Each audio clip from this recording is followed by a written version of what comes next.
Do you trust your wife? If someone had asked me that question a year ago, I would have laughed and answered without hesitation. Of course. She is everything to me. I had never checked her phone, never asked suspicious questions, never tracked where she had been or what she had done. I didn't need to, because I trusted her. I believed that when two people committed to each other, honesty wasn't something that had to be demanded. I believed that when a man spent his youth working hard to provide for his wife, the least he could expect was loyalty. I am Ethan, 36 years old, a construction engineer. I am not the kind of man who talks about himself. I don't complain about life. I work, I earn, I build a stable future. Men like me don't have time for doubt. I don't come up with wild assumptions. I don't overthink things that haven't happened. I believe in responsibility. I believe in honesty. I believe in the woman I chose. But then one day I realized, trust is a luxury not everyone deserves. Everything started like a gentle breeze, so light that if you weren't paying attention, you wouldn't even feel it.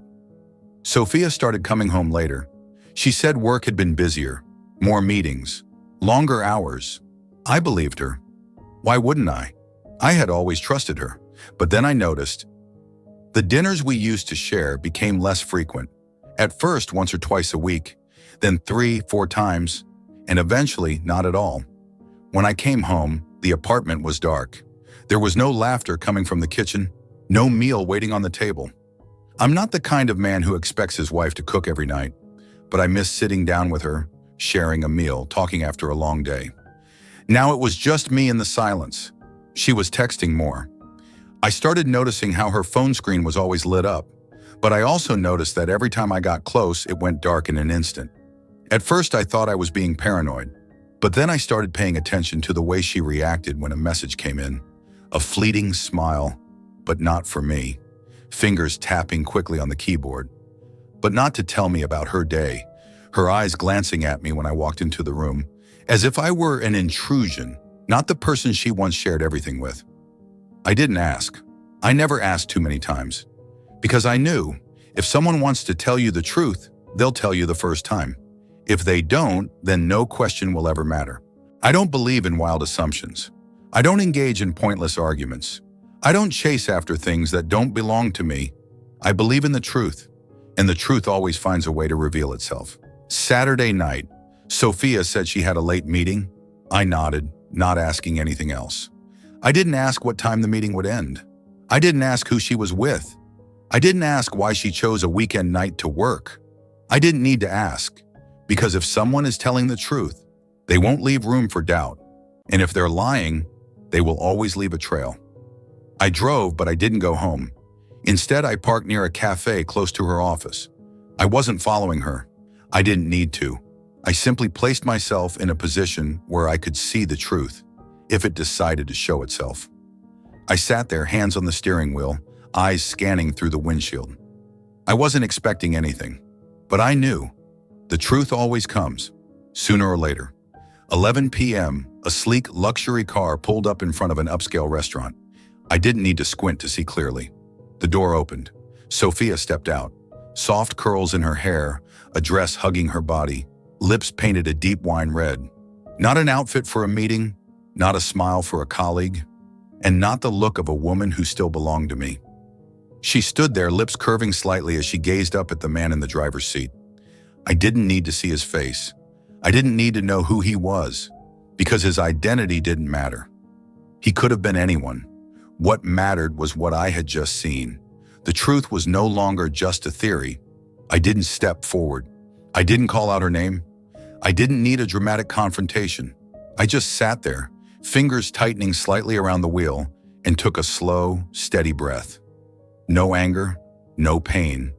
Just like a warrior realizing that this battle wasn't worth drawing his sword for. Marcus Aurelius once said, "The one who wrongs you has no power over how you respond. Only you decide that." And tonight, I chose to control myself. I could no longer control Sophia, but I could still control myself. And that was the difference between a weak man and a man of value.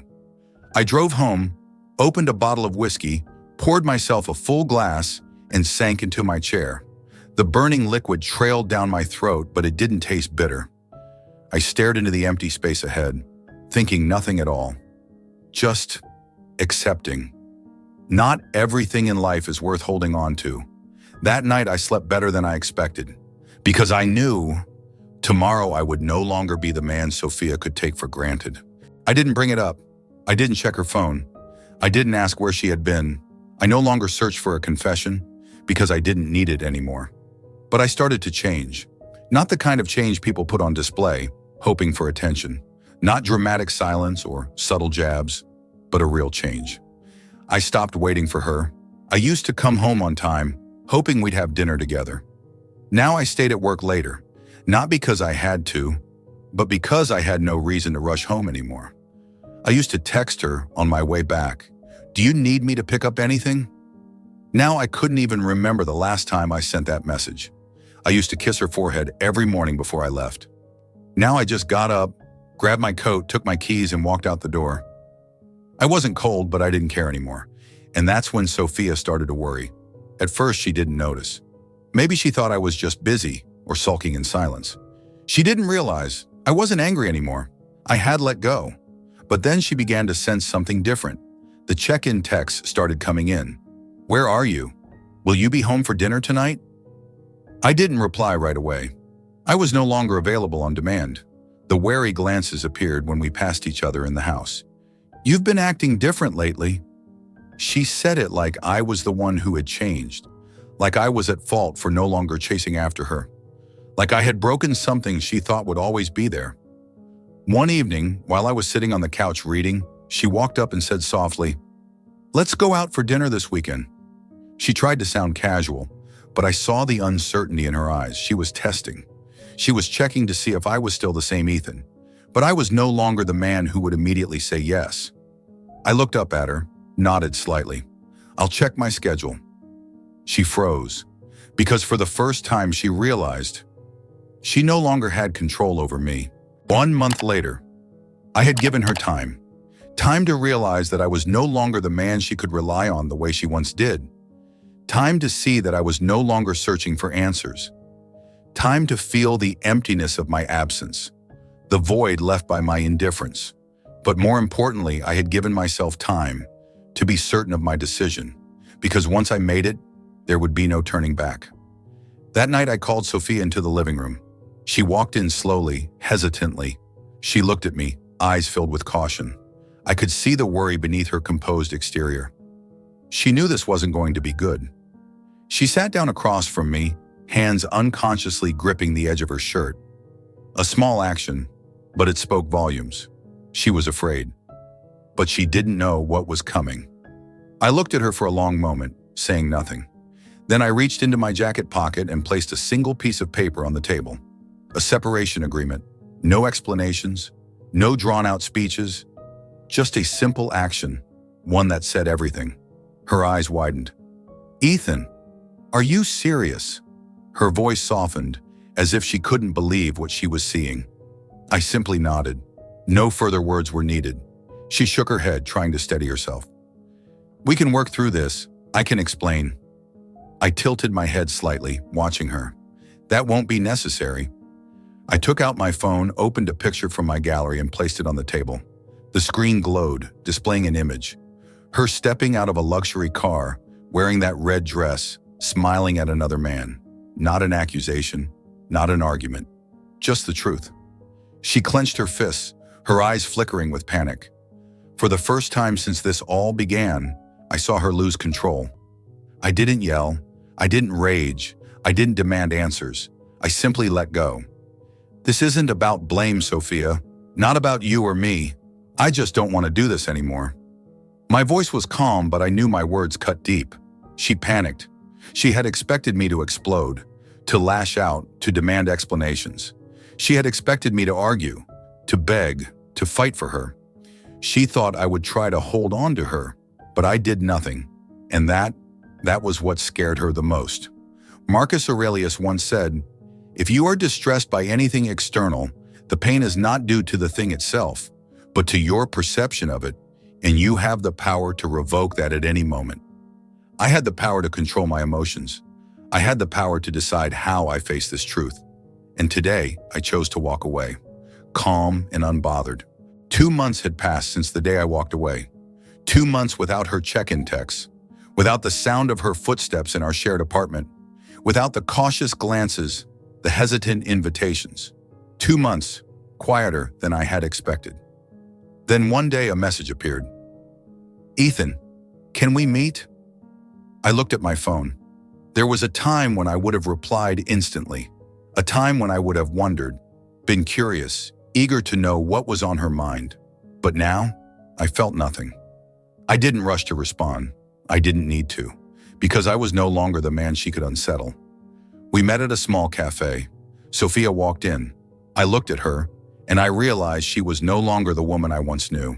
Her face was thinner, her eyes tired, her hair lacking its usual care.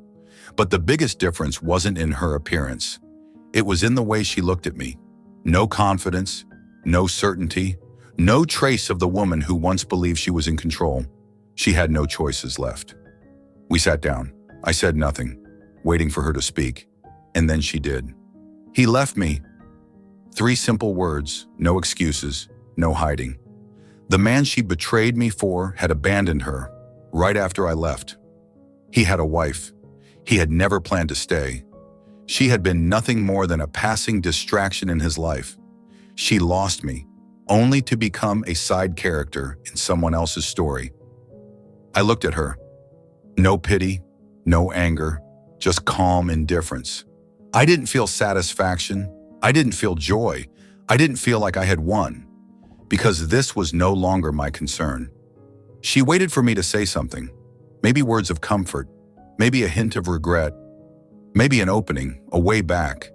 But I had nothing left to give. I stood up, pushed my chair in, lifted my coffee, and took a slow sip.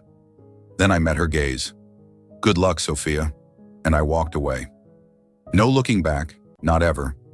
No looking back, not ever. After everything, I no longer feel pain.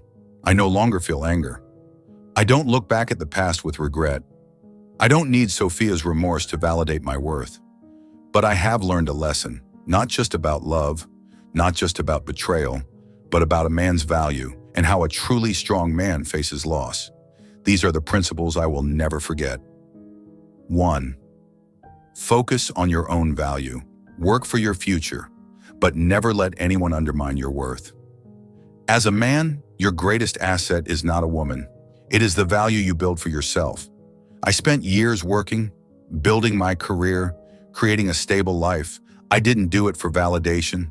I didn't do it to keep someone by my side. I did it because it was something I could control. But my mistake was thinking that love and sacrifice were enough to secure loyalty. I used to believe that if I gave her everything, she would recognize my worth. I was wrong. A man's value is not measured by how much he does for someone else. It is measured by his refusal to let anyone disrespect what he has built. And the day I placed that separation agreement on the table, I chose to protect my own value, instead of trying to save a relationship that was already dead. 2. Never hold on to what no longer belongs to you. If someone chooses to leave, let them go. Sophia was not forced to betray me. She made a choice. No one held a knife to her throat and made her step into that luxury car. No one forced her to text another man behind my back. No one told her to flip her phone face down whenever I walked into the room. She chose to do that. And because of that, I had a choice too. To never hold on to something that was no longer mine. Too many men fall into their own trap. They suffer. They blame themselves. They punish themselves over a woman who let them go long ago. They beg. They search for reasons. They think if they try harder, if they do more, if they fight for love, things will return to how they were. But fighting for something that is already dead only makes you weaker. If a woman chooses to leave, let her go. Not because you don't care, but because holding on to something rotten will only destroy you from the inside out. 3. Control your emotions. Let the truth guide you, not your anger. A truly strong man is one who controls his emotions, because a man who can control his emotions is a man no one can manipulate. I could have been furious. I could have lost my mind, broken things, screamed at her, interrogated her. But for what? What would I have gained? A pointless argument with someone who had already stopped respecting me? Marcus Aurelius once said, "You have power over your mind, not outside events. Realize this, and you will find strength." I didn't explode. I didn't argue. I didn't beg. I simply walked away. And that was what scared Sophia the most. Because women expect men to react with emotion. They expect rage. They expect pain. They expect pleading. Because when you react that way, you are confirming that she still has power over you. But when you don't react, when you simply accept reality and leave, without looking back, you take all your power back. 4. True power is when you don't need anyone to validate your worth. Sophia once thought she could control me. She thought I would always be there. She thought that no matter what happened, I would be the man waiting for her to come back. But she was wrong. The moment she lost me, she lost all her power. Because real power does not come from someone needing you. It comes from not needing anyone to feel worthy. The day I walked away, I did not wait for her to chase me. I did not wait for an explanation. I did not need her to admit that I was better than the man she chose, because I do not need anyone's approval to know my own value.